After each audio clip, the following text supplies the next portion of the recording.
मैं ये दुआ करता था, अगर मैं अपने 20 में होता ना, मैं ये दुआ करता, ये विश करता कि जो आज मुझे पता चला है रिलेशंस के बारे में, डेटिंग के बारे में, काश वो मुझे 20 साल पहले या मैं जब 20-19 साल का था पता होता। बिलीव में सिर्फ दो सिंपल से ट्रिक्स हैं जिसकी वजह से बिल्कुल आपका नज़रिया बदल जाता है रिलेशनशिप के लेके। मतलब इवन मैं कहता हूँ शादी को भी लेके, आजकल शादियाँ भी जो बर्बाद हो रही हैं ना, यही रीज़न है कि इस दो चीज़ों को हम समझने की कोशिश नहीं करते। बड़ी सिंपल है लेकिन वक्त के साथ ये बहुत ज़्यादा ग्रो होता है। बिलीव में हमें किसी ने नहीं बताया, किसी ने नहीं बताया, लेकिन ये लाइफ हमें बहुत सिखाए। नंबर 1, उस प्रोडक्ट के बारे में जानना, वो कौन है, क्या है, उसकी क्या dreams. I am sorry I am calling product, लेकिन रियलिटी है। You have to understand these things. बड़ी ज़बरदस्त सिंपल है। So number 1, you have to know the product.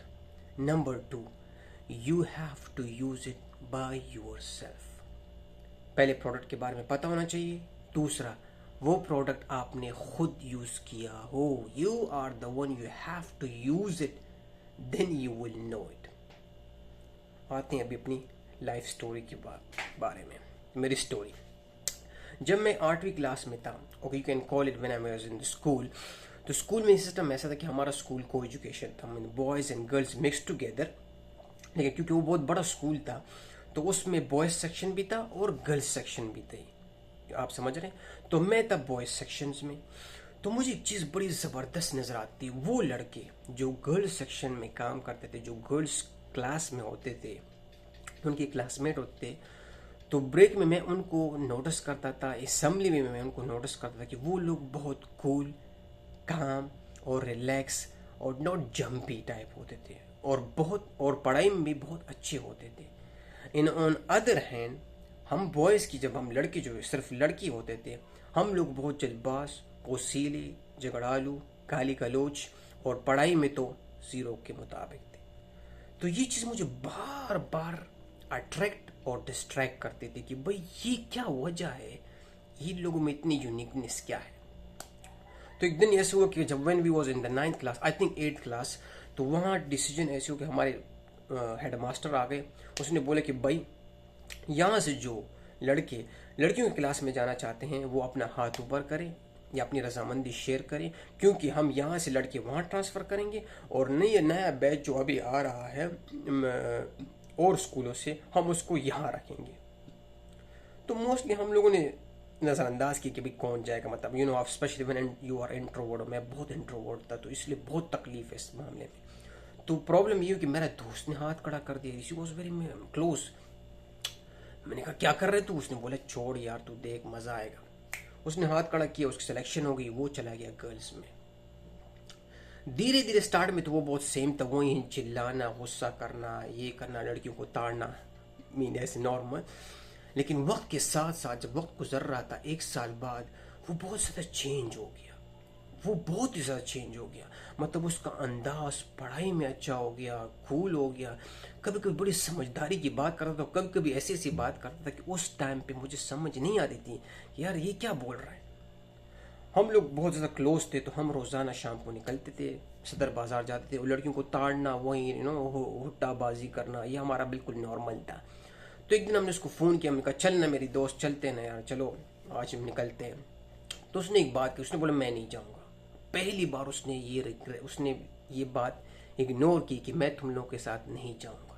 हम लोग शौक हो गए, यार अदनान तू नहीं जाएगा? अबे पागल है, दी हमारा एक किस्म का, वो कहते हैं ना ड्रीम टास्क है, तुम इस पे नहीं जा रहे हो। तो मैंने जब उसको बोला कि क्यों, उसने मुझे एक ही जवाब दिया। उसने बोला मेरी जान इमरान, तुम लोग जो जहाँ जा रहे हो ना जिस चीज़ के लिए, वो चीज़ वहाँ नहीं मिलती है, वो कहीं और मिलती है। एंड दैट उस टाइम तो मुझे ज़िंदगी में मैंने तो उसको गाली, हम सब ने उसको गाली दी, आपने इग्नोर किया। लेकिन वो जो बात थी ना, दैट वॉज 1000% करेक्ट, कि जिस चीज़ को हम ढूंढने जाते थे वो वहाँ कभी मिल ही नहीं सकती थी। मैं कहता हूँ इट वॉज 1000% करेक्ट। अब आते हैं मेरे दो सिंपल से टेक्निक्स को कि एक्चुअली में ये वजह क्या होती है। देखिए, सबसे पहले हम ये सोच रहे होते हैं ना कि भाई मैं, जब लड़का रिलेशनशिप में आता है या लड़का रिलेशनशिप में चाहता है या कोई लड़की के साथ कुछ भी, मतलब कुछ भी उसके दिल के इरादे हैं, बॉयफ्रेंड गर्लफ्रेंड बनाना है, मतलब लाइफ पार्टनर बनाना है, शादी करनी है, कुछ भी करता है, तो उधर एक प्रॉब्लम क्रिएट होती है। वो प्रॉब्लम क्या होती है? वो प्रॉब्लम ये होती है कि उसको ये समझ नहीं आ रही होती कि यार, जिस तरह बोलो ना, प्रोडक्ट लड़की, इसके बारे में तुम्हारे पास पहले नॉलेज है क्या? तुम इसके बारे में जानते हो? जिस तरह फॉर एग्जाम्पल मैंने कितनी कोशिश की, लेकिन हमेशा गलत। फॉर एग्जाम्पल मैं एक दिन डेट पे गया, तो एक लड़की से मैं मिला, मैंने लड़की से सवाल किया कि क्या आप क्या देखते हैं अपने फ्यूचर हस्बैंड में, ऐसे क्या क्वालिटीज़ आप ज़रा मुझे बता सकती हैं? तो उसने मुझे बोला कि एक तो वो मेच्योर हो मेंटली, सेकंड उसके पास पैसे हों, मतलब फाइनेंशियली ज़ाहिर बात है वो स्टेबल हो, और तीसरी बात उसने कही कि वो इज़ लाइक यू नो, इसको मैं वर्ड में कैसे कन्वर्ट करूँ, लाइक वो लोगों से डिफरेंट हो, like he should be different, like सब लोगों से नहीं, लेकिन मतलब ये मेरी तरफ इशारा था कि तुमसे तो डिफरेंट हो। तो क्योंकि मैं ये सोच रहा था, क्योंकि अभी मैं टिके, मैं गरीब, इतना पैसा नहीं है, गरीब हूँ, अभी मैं इतना मेच्योर, मेंटली मेच्योर नहीं, हालांकि मैं उस टाइम समझ कि मैं मेंटली मेच्योर भी हूँ, सब कुछ है, लेकिन मैं ये समझ रहा था क्योंकि बिकॉज अभी मैं उस जगह तक नहीं पहुँचा, तो चलो अभी लड़की को फंसा लेता हूँ, बाद में ये चीज़ें ऐसी भी आ जाएंगी, लड़की आएगी तो ये चीज़ें भी आ जाएंगी। लेकिन लड़कियां इस मामले में बहुत पहले से मैच्योर होती हैं, वो बहुत पहले से उनको पता होता है। बिलीव में आप कितना भी बोले ना, इस मामले में उनका दिमाग बहुत ज़्यादा डिफरेंट चलता है, और इसी डिफरेंट की वजह से हमें ये बात समझनी पड़ती है कि द प्रोडक्ट जिसके पीछे तुम भाग रहे हो, लड़की, उसके बारे में तुमने स्टडी ही नहीं किया। कितनी बार मैं रिजेक्ट हुआ, मैं ये बोल रहा नहीं मैं तो चीज़ कंपनी में काम कर रहा हूँ, ये है वो है, वो शो ऑफ नहीं होते। पूरी ज़िंदगी मैंने लड़के से शो ऑफ किया, रिजल्ट कुछ नहीं निकलता था, एक दो दिन टिकी, बूम, बस। लेकिन जिस दिन मैंने ये चीज़ अपने दिमाग में डाल दी कि भाई ये प्रॉब्लम कहाँ आ रही है, प्रॉब्लम ये आ रही है कि जिस चीज़ के पीछे मैं जा रहा हूँ उसके बारे में तो मुझे पता ही नहीं है, मैं उसको अपनी तरह समझ रहा हूँ, उसका फिजिकली मेंटली हर एक चीज़ was way beyond different than my self, बहुत ही ज़्यादा डिफरेंट होती है। तो सबसे पहले क्या कि उसको स्टडी करना पड़ेगा। स्टडी कैसे करते हैं? Very simple. मैंने सबसे पहले काम ये किया कि स्पेशल इंट्रोवर्ट के लिए बहुत मुश्किल होती है लड़की को स्टडी करना, लेकिन अब तुमने क्या करना है, तुमने उनके साथ वक्त गुजारना है। कैसे? अगर आप स्टूडेंट हैं तो बेस्ट तरीका है कि you have to go in the academies जहाँ लड़कियाँ पढ़ती हैं साथ में। One of the best decision I done, मैंने जब अकेडमी में मैट्रिक के बाद जब एडमिशन लिया, और वो को एजुकेशन था, उसमें थी अफगानी बहुत ज़्यादा, वो लड़कियाँ बहुत ज़्यादा अफगानी थी। उसी दिन से जब उनके साथ मैंने बैठना और सुनना और ऑब्जर्व करना शुरू कर दिया ना, आई वाज शॉकिंग सरप्राइज कि मैंने कहा यार ये तो बिल्कुल डिफरेंट मखलूक है। इनका तो द वे दे लुकिंग, उनको 7 कलर नज़र आते हैं, हमें 6 कलर नज़र आते हैं। Like there is a lot of things which is different.